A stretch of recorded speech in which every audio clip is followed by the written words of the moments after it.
Having run over 150 marathons, Dan Leite is a man with motivation. That drive and determination became even more necessary and life-saving when he received a surprising diagnosis of cardiomyopathy, a cause of heart failure. A longtime runner, Dan never thought he would develop heart problems. Yet he started to notice some missteps while training. It started to show up around 2011 when my time started to slow down and I was training just as hard, and at first I thought, well, I'm getting a little older, I'm not going to be as fast. And then it got into really systematic issues.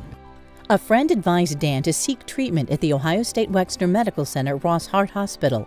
Doctors initially treated Dan with medication to slow the progression of heart failure, but the time came when Dan needed a heart transplant. What happened next could be a script from a movie.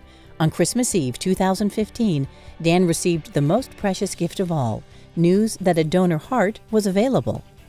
As happy as we were for ourselves that there was progress and, in essence, my life was going to be saved, there's a family out there who every year around the time where we're celebrating the miracle I got, they're having to sit around and think about the loved one they lost. And trust me, that's not lost on us at all.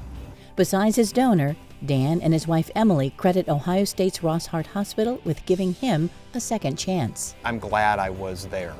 The care that they gave me was just absolutely incredible. So I will have a bond with all those people across the board at the Ross for the rest of my life, because I can never, ever adequately repay those people for what they did for me. And since the transplant, life is good. I think every day about when I get up and I feel good.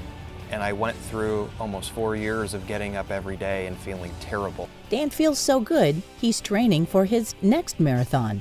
I just hope that he takes it slow, that he listens to his body, and 26.2 miles is 26.2 miles no matter how fast you run it. So it truly is an accomplishment just to achieve that finish line.